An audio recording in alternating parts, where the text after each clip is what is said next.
आप देख रहे हो हरियाणा जागरण समाचार, कुलवंत सिंह पत्रकार। केंद्र सरकार के भी लगभग 550 करोड़ रुपए बचा करके और हमने केंद्र को दिए हैं। डिजिटल तकनीक से खेती को बदल दिया है। हरियाणा के हमारे प्रगतिशील किसान भाइयों ने सब्जी व फलों की खेती करने के लिए net house, poly house, hi tech green net house आदि आधुनिक तकनीकों को भी अपनाया है।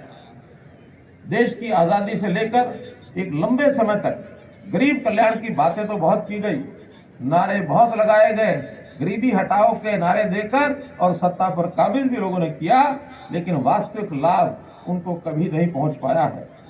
हमारी सरकार ने उस परिपाटी को बदला है। गरीबों को उत्थान के लिए न केवल योजनाएं चलाई, बल्कि ये भी सुनिश्चित किया कि वो योजनाएं धरातल पर उतरे, उस योजना का लाभ गरीब तक पहुंचे।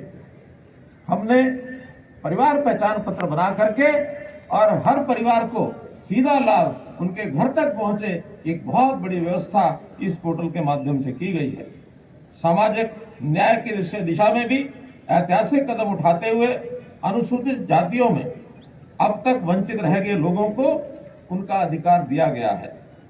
पिछड़ा वर्ग की क्रीमी लेयर आय सीमा को 6 लाख रुपए से बढ़ाकर 8 लाख रुपए किया गया है। पिछड़ा वर्ग बी को पंचायती राज संस्थाओं में, शहरी स्थानीय निकायों में आरक्षण देकर उन्हें राजनीतिक रूप से सशक्त किया गया है। माननीय प्रधानमंत्री जी ने जब स्वच्छ भारत मिशन का आह्वान किया था तो कुछ लोगों ने उसका मजाक उड़ाया था कि ऐसे प्रधानमंत्री हैं जो लाल किले की प्राचीर से और शौचालय बनाने की बात कर रहे हैं, झाड़ू लगाने की बात कर रहे हैं। एक मित्रों, 2015 से 2025 समाप्त हुआ है। इन 11 वर्षों के अंदर देश में स्वच्छता के अभियान को जो भी सफलता मिली है, उसमें न केवल अपने देश का नागरिक बल्कि दुनिया के लोग भी इसकी प्रशंसा कर रहे हैं कि इतने कम समय में स्वच्छ भारत मिशन के माध्यम से देश में सफाई का जो अभियान चलाया वो प्रत्यक्ष दिखाई देता है। मित्रों, स्वच्छता की सेवा के मंत्र पर चलते हुए गांव में कूड़े कचरे के निपटान के लिए 6183 ठोस व 2582 तरल कचरा प्रबंधन योजनाएं भी शुरू की गई हैं। इसलिए संभव हुआ है क्योंकि प्रधानमंत्री जी ने देश से कहा था स्वच्छता केवल सरकार का काम नहीं बल्कि ये हमारा संस्कार और स्वभाव होना चाहिए। मित्रों, सफाई कर्मचारियों के हितों के लिए भी हमने हरियाणा राज्य सफाई कर्मचारी आयोग इसका गठन किया है। सफाई कर्मियों के लिए सुरक्षा और गरिमा की गारंटी दी है। सफाई कर्मियों की उनकी ड्यूटी के दौरान मृत्यु होने की स्थिति में 5 लाख रुपए और सीवरेज में काम करते समय मृत्यु होने की स्थिति में 10 लाख रुपए की बीमा राशि का प्रावधान किया गया है। हरियाणा सरकार ने सामाजिक सुरक्षा पेंशन, वृद्धावस्था पेंशन के समेत बढ़ाकर 3200 रुपया मासिक कर दी है, जो देश में सर्वाधिक है। जालू योजना के तहत 55,000 से अधिक परिवारों को 2098 करोड़ रुपए की राशि की आर्थिक सहायता ये भी दी जा चुकी है। किसी भी परिवार का कमाने वाला व्यक्ति यदि इसके किसी भी कारण से मृत्यु होती है तो उसको 5 लाख रुपया बिना मांगे तुरंत दे दिया जाता है, उसको भेजा जाता है। साथियों, बीमारी हारी में अमीरी गरीबी देखकर नहीं आती, इसलिए ऐसी व्यवस्था की है कि धन के अभाव में कोई भी गरीब इलाज से वंचित नहीं रहेगा। आयुष्मान भारत चिरायु योजना के अंतर्गत हमने महिला थाने ये हरियाणा ने खोल करके एक नई मिसाल और ये कायम की है। इसी तरह गत 1 दिसंबर से चलाए जा रहे ऑपरेशन हॉटस्पॉट डोमिनेशन में 2200 अपराधी इनको गिरफ्तार किए हैं। इन ऑपरेशनों में से प्रदेश में मादक पदार्थों की तस्करी और अवैध संपत्तियों पर लगाम लगी है। प्रदेश सरकार ने पिछले साल नशा मुक्त हरियाणा अभियान की शुरुआत की है। इसमें 6000 से अधिक गिरफ्तारियां की गई हैं और नशा तस्करों की 12 करोड़ से अधिक की मूल्य की संपत्ति जब्त की गई है। युवा साथियों, आप प्रदेश की रीढ़ की हड्डी हैं। आपको सरकारी नौकरियां तो दी गई हैं, लेकिन नौकरियों के साथ साथ केवल नौकरी नहीं बल्कि रोजगार सुरक्षा का भी हमने काम किया है। सरकार ने कानून बनाकर हरियाणा कौशल विकास निगम इसकी व्यवस्था की है और इसके अंतर्गत भी 1,14,000 युवाओं को कौशल शिक्षण प्रशिक्षण प्राप्त करके उनकी नौकरी, पक्की नौकरी की गारंटी दी है। साथियों, डंकी रूट से हरियाणा के बहुत युवक विदेशों की राह पकड़ रहे थे, लेकिन ये खतरनाक रास्ता जो हमारे गांव के लोगों को विशेष तौर पता नहीं था, लेकिन वर्षों बाद जब उन्हें उनको ध्यान कराया तो ध्यान में आया ऐसे अपने बालकों को वो जैसे डंकी रूट से भेजते थे, खतरे से खाली नहीं थे। हमने उसमें भी अब हरियाणा में एक अलग से फॉरेन कोऑपरेशन डिपार्टमेंट बना करके और ऐसे युवकों को ट्रेनिंग दी है, कौशल दिया है, उनको पासपोर्ट और वीजा दिलाने की व्यवस्था की है और आज आधिकारिक तौर पर ऐसे जवान विदेशों में जो जाना चाहते हैं उनके लिए रास्ता खोला है। भाइयों बहनों, हरियाणा की आत्मा हमारे गांव में, हमारे खेतों में बसती है। हमने किसान के हित के लिए सरकार की नीतियों को, केंद्र की नीतियों को केंद्र में रखा और सदैव किसानों के हित में काम किए। हरियाणा देश का एकमात्र ऐसा राज्य है किसानों के लाभ के लिए मेरी फसल मेरा ब्यौरा, ये पोर्टल हमने बनाया है और जिसका लाभ किसानों को मिला है। किसानों की 24 फसलों को एमएसपी पर खरीदने का और ये प्रावधान हमने किया है।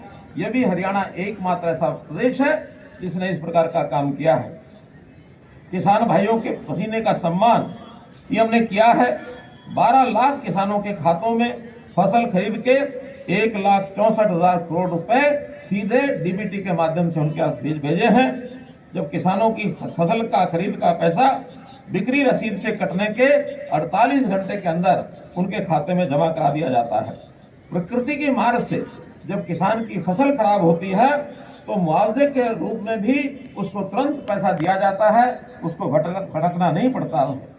मित्रों, मुआवजे के भुगतान के लिए ई क्षति पूर्ति पोर्टल बनाया गया। पिछले 11 सालों में फसल खराबे के मुआवजे के रूप में 15,448 करोड़ रुपया और ये दिए गए हैं। इसके अलावा कृषि भूमि पट्टा एक्ट लागू करके पट्टेदार किसानों और भूमि मालिकों के बीच विश्वास बहाल किया है। किसानों को नकली खाद, बीज, कीटनाशक बेचने और बनाने वालों से बचाने के लिए नया कानून बनाया है। इस बार हरियाणा के किसान को कहीं भी खाद की, बीज की दिक्कत नहीं आने दी है, बल्कि जो ब्लैकमेल में खाद होता था उसको बचा करके केंद्र सरकार के ease of doing business ranking में हरियाणा टॉप अचीवर्स कैटेगरी में आता है। विश्व की 500 फॉर्च्यून कंपनियों में 300 से ज्यादा कंपनियों के ऑफिस आज हरियाणा के गुरुग्राम में हैं। उद्योगों को लॉजिस्टिक सुविधा देने में हरियाणा देश में दूसरे और उत्तर भारत में पहले स्थान पर है। भाइयों बहनों, हम सब जानते हैं कि दशकों तक सत्ताएं तो बदली लेकिन व्यवस्था नहीं बदली। हमने उन व्यवस्थाओं को भी अपने इस 11 सालों के कार्यकाल में देश में और प्रदेश में दोनों जगह बदली है। आम आदमी दफ्तरों के चक्कर काटता रहता था, भेदभाव का शिकार होता था, जनता से वोट लेने के समय झूठे वादे किए जाते थे जिन्हें कभी भी पूरा नहीं किया गया। लेकिन पिछले 11 साल में चाहे केंद्र की सरकार हो या प्रदेश की सरकार हो, हमारी कथनी और करनी में कोई अंतर कभी नहीं हुआ है। हमने संकल्प लिया था कि सरकार जनता के द्वार पर जाएगी, जनता सरकार के पास भटकती नहीं रहेगी। 2014 में सत्ता प्राप्ति के बाद सुशासन दिवस के अवसर पर हमने घोषणा की थी कि हमारा प्रदेश सुशासित ढंग से चलेगा। हमने सीएम विंडो की घोषणा की थी। आज तक 13 लाख एप्लीकेशन उस सीएम विंडो के माध्यम से हरियाणा सरकार को प्राप्त हुई, जिसमें लगभग 12 लाख से ऊपर ऐसी उन सब प्रार्थना पत्रों पर, एप्लीकेशन के ऊपर और सुचारू ढंग से काम हुआ। हमने जनता को कहा कि आप घर बैठे अपना काम करिए, सरकार का काम हमारे जिम्मे छोड़िए, हम आपको घर बैठे सुविधा देंगे। हमने बेटी बचाओ बेटी पढ़ाओ का अभियान ये 22 जनवरी 2015 को शुरू किया और देश के सामने एक मिसाल कायम की कि जिस हरियाणा को बेटी मारने वाला प्रदेश कहा जाता था, आज वही हरियाणा बेटी बचाने वाला प्रदेश कहा गया। बेटियों का सम्मान, बेटियों की इज्जत उसी प्रकार से की गई जैसे घर में बेटों के बारे में की जाती है। भाई बहनों, पिछले 11 सालों में प्रदेश की जनता को लटकाने और भटकाने वाली व्यवस्थाओं से हमने मुक्ति दिलाई है। हमने भ्रष्टाचार रूपी दीमक जो देश को खोखला कर रहा था, प्रदेश को खोखला कर रहा था, उस पर भी कड़ी चोट की है। ई गवर्नेंस का ऐसा नया और अनूठा मॉडल अपनाया है।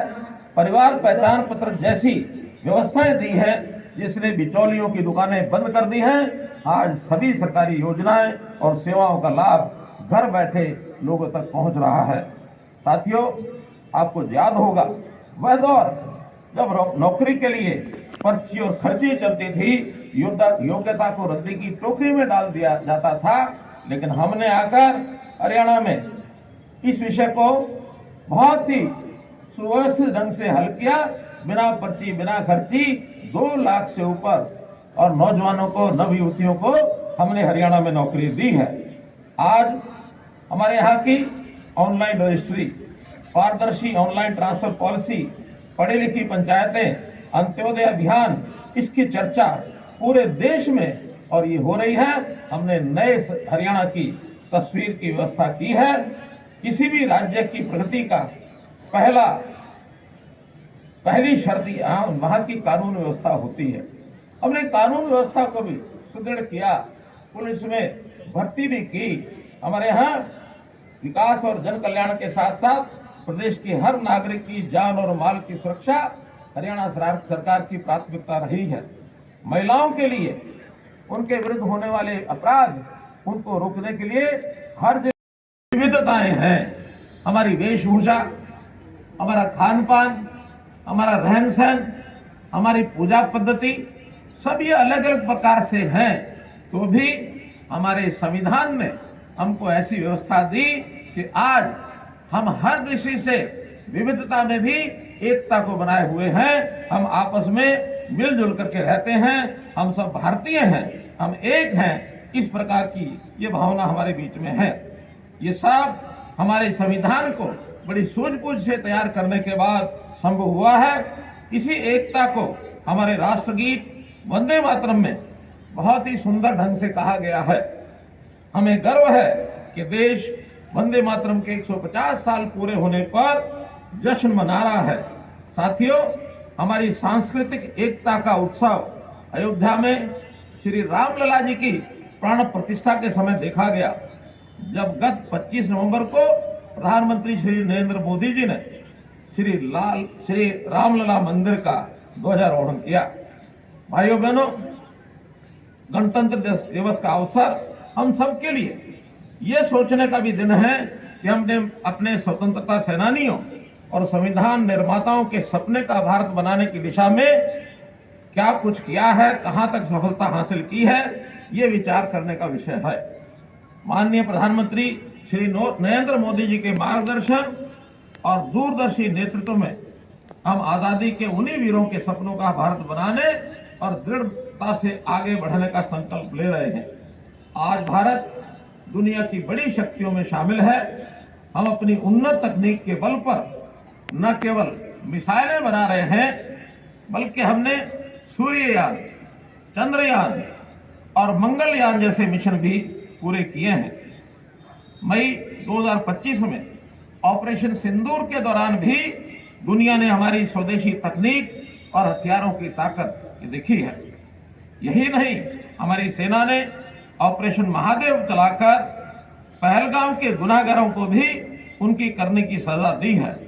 आज भारत यशस्वी प्रधानमंत्री श्री नरेंद्र मोदी जी के नेतृत्व में दुनिया की चौथी बड़ी आर्थिक शक्ति बनकर उभरा है। माननीय प्रधानमंत्री जी द्वारा विकसित और आत्मनिर्भर भारत की दिशा में महत्वपूर्ण कदम उठाते हुए कई नए जीएसटी जैसे सुधार भी लागू किए हैं। आज हमारा रक्षा क्षेत्र आत्मनिर्भरता की दिशा में तेजी से आगे बढ़ रहा है। मेक इन इंडिया और स्वदेशी अभियान हमें आयातक से निर्यातक राष्ट्र की ओर अग्रसर कर रहा है। माननीय प्रधानमंत्री श्री नरेंद्र मोदी जी ने श्रमिकों के कल्याण और गांव के विकास में एक ऐतिहासिक कदम उठाते हुए विकसित भारत जी राम जी के रूप में एक परिवर्तनकारी कदम भी उठाया है। प्रिय प्रदेशवासियों, राष्ट्र की इस विकास यात्रा में हरियाणा प्रदेश का भी बहुत बड़ा महत्वपूर्ण योगदान रहा है। हमारा प्रदेश क्षेत्रफल की दृष्टि से मात्र देश का 1.34% है और जनसंख्या का भी 2.09% है, लेकिन आज देश की जीडीपी में हमारा योगदान 3.7% है। हरियाणा 3,53,000 रुपए प्रति व्यक्ति आय के साथ आज देश के बड़े राज्यों में प्रथम स्थान पर है। मुझे बताते हुए खुशी हो रही है कि हरियाणा प्रति व्यक्ति जीएसटी संग्रहण में देश में प्रथम स्थान पर है। आज state of ease of doing business ranking में हरियाणा मुख्यमंत्री श्री नायब सिंह सैनी जी का कि उन्होंने इस घोषणा को सिरे चढ़ाया है। साथियों, आज मुझे इस नए जिले में हांसी में सबसे पहला जिला स्तरीय कार्यक्रम ध्वजारोहण करते हुए बड़े गौरव का अनुभव हो रहा है। मुझे खुशी है कि जिला बनने के बाद इस पहले गणतंत्र दिवस पर आप लोगों के बीच आने का मुझे अवसर मिला है। साथियों, हांसी का सपना अपना गौरवशाली इतिहास रहा है। वीरों की भूमि और कभी हिंदुस्तान की दहलीज के रूप में विख्यात हांसी में सन 1857 में प्रथम स्वतंत्रता संग्राम में के दौरान कई महान लोगों ने यहाँ बलिदान दिए हैं। हांसी का गौरवशाली इतिहास तो रहा ही है। आज हांसी को अपना अधिकार मिला है और मैं आपको आश्वस्त करता हूं कि हांसी का भविष्य ये भी बहुत उज्जवल रहने वाला है। भाइयों बहनों, आपको जानकारी होगी कि जब 1857 का संग्राम हुआ था, उस संग्राम में हांसी के लोगों ने बहुत यातनाएं सही थी। यहाँ के लाला हुक्मचंद कानून को अंग्रेज शासकों ने उनके मकान के सामने ही फांसी के फंदे पर लटका दिया था। आसपास रोहनात और आसपास के गांव की शहादत को हम भुला नहीं सकते। यहाँ की लाल सड़क अंग्रेजों ने नरसंहार आज भी यहाँ साक्षी हैं, जिनको ऐसे लोगों को गिरनी के नीचे कुचला दिया था और उस सड़क का नाम लाल सड़क इसीलिए पड़ा था। हांसी का अपना गौरवशाली इतिहास इस बात से भी इंगित है कि सम्राट हर्ष के समय हांसी सतलुज प्रांत की राजधानी थी। हम लोगों ने आजादी प्राप्त होने के बाद जो डॉक्टर भीमराव अंबेडकर जी ने उनके नेतृत्व में संविधान का निर्माण किया गया, उस संविधान को और 26 जनवरी 1950 को अंगीकार किया था। गणतंत्र घोषित होने के बाद देश ने लोकतंत्र प्राप्त किया और ये ऐसा लोकतंत्र जिस लोकतंत्र में सामान्य आदमी को भी किसी भी ऊंचे स्थान पर जाने का रास्ता उज्जवल हुआ है। ये भारत देश का गणतंत्र और लोकतंत्र का परिणाम है कि गरीब आदमी भी देश का प्रधानमंत्री बन सकता है। एक गरीब आदमी भी, मेरे जैसे व्यक्ति को जो एक छोटे से गांव में जन्म हुआ, छोटे गांव में पढ़ाई हुई, देश प्रदेश के मुख्यमंत्री होने का अवसर मिला। आज के हमारे मुख्यमंत्री नायब सिंह सैनी भी बहुत एक छोटे गांव के किसान के बेटे, उनको भी मुख्यमंत्री का होने का गौरव प्राप्त हुआ। ये भारतीय लोकतंत्र की विशेषता है। मित्रों, देश जब आजाद हुआ उस समय हमारे देश में 565 रियासतें थी। देश के गृह मंत्री लौह पुरुष सरदार वल्लभ भाई पटेल जी के जिम्मे लगा कि इन 565 रियासतों को इस बात के लिए तैयार किया जाए कि वो भारत के संविधान के अंतर आकर के राजनीतिक रूप से एकता का प्रमाण दें और सभी भारत के संविधान को अंगीकार करें। हमको ये भी पता होगा कि उस समय जम्मू कश्मीर को छोड़कर 564 रियासतों ने भारतीय संविधान अपनाने के लिए तैयार हुए और एक प्रकार की राजनीतिक एकता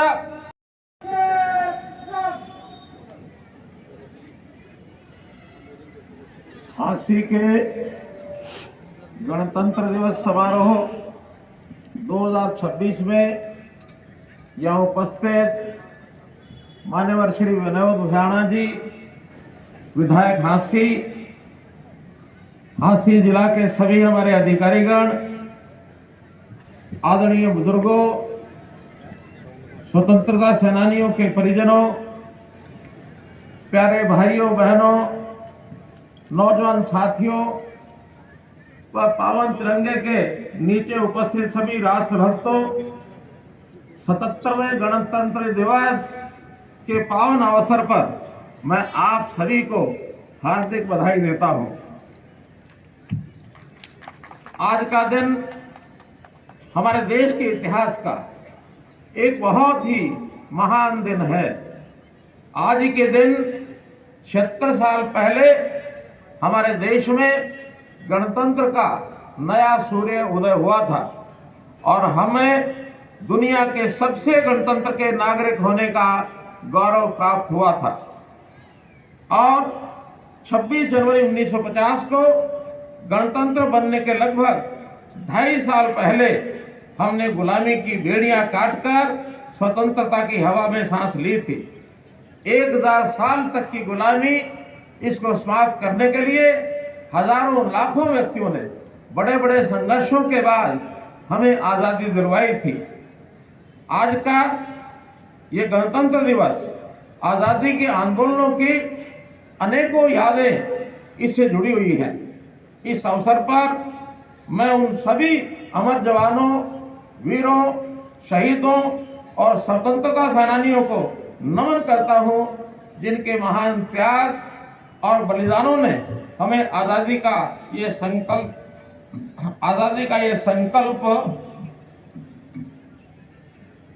बलिदानों से हमें आजादी का यह बहुमूल्य उपहार ये दिया है। मैं उन सब सैनिकों के प्रति भी अपनी कृतज्ञता व्यक्त करता हूं,